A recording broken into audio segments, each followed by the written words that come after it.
your forecast first. Sponsored by Matex Heating, Cooling, and Plumbing.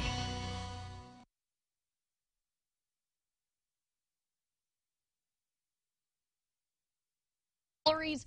Good news is most of it is just up north now, and we're going to continue to see drier conditions later on tonight, maybe just a flurry or two as we continue later on. Temperatures, man, what a difference 24 hours can make. We are much cooler today as this cold front moved on into the area. 33 degrees right now in Champaign, 37 in Paris, 38 is the warm spot down south in Effingham, and right around the freezing zone up north in Watseka, also in Pontiac, with another cool day in store for tomorrow. But will the snow stick around for our Tuesday? All that answer coming up as WCIA 3 News starts right now. On WCIA 3 News. The Fighting Illini are far from home at the Red Box Bowl today, but they have plenty of fans watching here in central Illinois. Marijuana will be legal later this week across the state. How some police departments plan on testing drivers to make sure they aren't high behind the wheel. We're not very good at asking for help. They help protect others during their time of need, where first responders can go when they're the ones in need of support. You're watching your local news leader.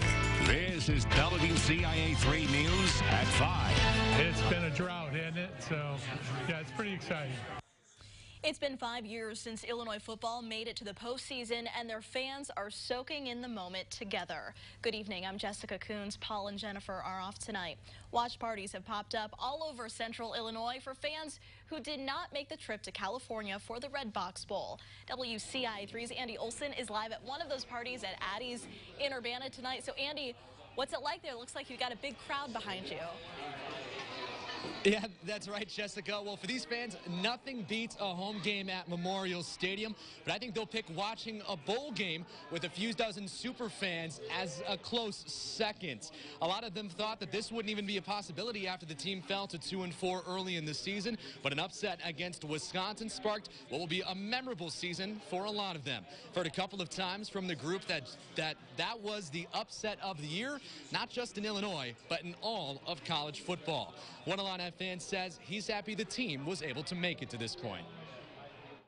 They've gone above expectations, and I think the big wins are the things that have really put us over the top, and they kind of counteract that last Northwestern game. A lot of members of the Rotary Club have made their way here, and there's even a large group celebrating a 50th birthday party behind me, but they all made sure to wear their Illini gear as well. Now, there's still an entire half left in this one, and so I'm going to settle in with this group behind me and hopefully watch an Illini victory. Hey, ILL! Live in Urbana, Andy Olson, WCIA 3, your local news leader. All right, you have fun leading those cheers, Andy. Thanks. Some more coverage of the game is coming up at 6 from our sports team. Sports director Brett Behrens will be live from the game when it goes final.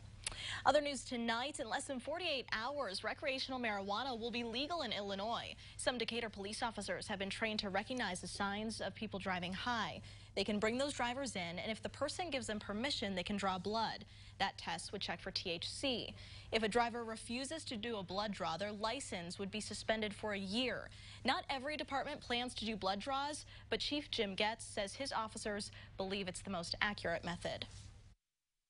Now that cannabis is legal, in certain circumstances, people think it's kind of a free-for-all. It's legal under all circumstances, and that's just not the case. And so while cannabis is, the state has said, under these certain circumstances is legal, the state has never said it's legal to drive under the influence of cannabis. The Howard Buffett Foundation gave the department $500,000 to hire a new officer dedicated to catching drivers who are high. We have a follow-up. After someone fired a gun in a parking lot at the mall in Springfield, police arrested 22-year-old William Harper on Saturday. They say he was escorted out of the mall, then fired a gun once and walked back into the building. No one was hurt. Mall security sent us a statement which says in part, quote, "We have a number of proactive security measures in place, both seen and unseen, and also maintain a close working relationship with the Springfield Police Department to maintain a safe environment at our property. We also have a follow-up from Danville. The aunt of one of the women shot over the weekend says she's doing better. The shooting happened on Sunday morning. 5 women were shot inside of a home on Westview Avenue near Hillside Drive. They were between the ages of 18 and 32. Police are still investigating. New at 5, a 12-year-old was arrested after police say he called in a bomb threat.